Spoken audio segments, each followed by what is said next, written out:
He's spoon-feeding us this harmony. Terrible? Perfect.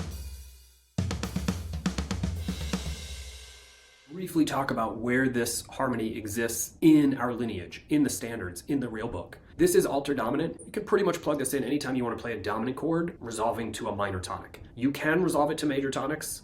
If you're newer to this way of thinking, I would recommend that you focus on just resolving to minor. Okay, it's a little bit more organic. Yes, it does sound amazing when you resolve to major, but it doesn't quite go with the flow as much. Okay, where does it exist in standards? We can plug it in anytime we want to deal with a 5 chord, harmonically or melodically, but there are situations that we can see in the real book where it's very clearly being used. Okay, blue and green.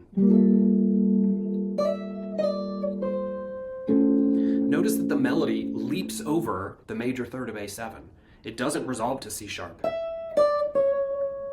sound really weird if it did. But we're told that the major third is the Mac Daddy chord tone, right? The third and the seventh are like the guide tone notes. Root, third, fifth, seventh are the sweet spot 4 notes we're told to aim for. It doesn't aim for C sharp. It skips right over C sharp and lands right on the C natural. And it sounds great. Terrible? Just so perfect, so in. Okay? That is an example in the real book, in the tradition, of the sharp 9, the altered upper extension, being tonicized. When I talk about putting that note in the center of our phrases by using the C major triad or E alter dominant, this is what I'm talking about. I'm talking about replicating the lyrical and melodic precision that Bill Evans is showing us at this moment of the tune. Right?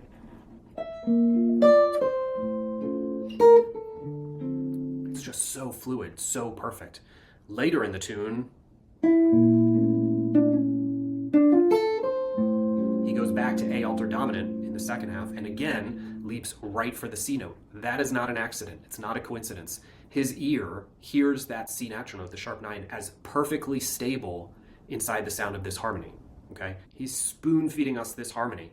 He's asking us to accept it and hear it and then start to own it and use it. You can improvise over it using B flat melodic minor or A alter dominant if you want to, but if you just jump straight for the, in this case, F major triad, it will just put you right inside that color palette that he's painting with here. All your voicings will be perfect, all your phrases will be perfect. Can't recommend it enough. Another example that most people don't think of as a very hip tune is Blue Bossa. Near the end of the form, when it 2/5s us back to C minor,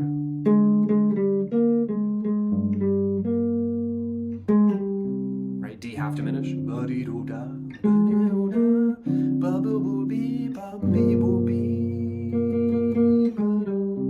You would think, again, if you learn the academic chord scale theory approach, you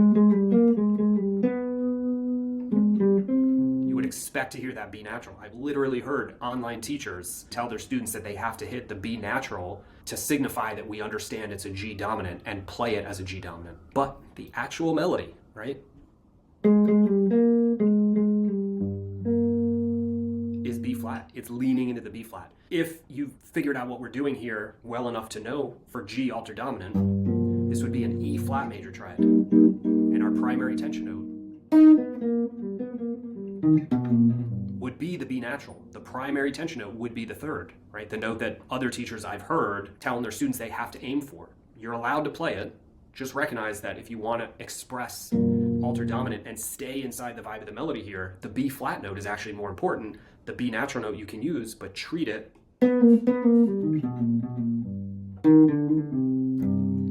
as your tension note.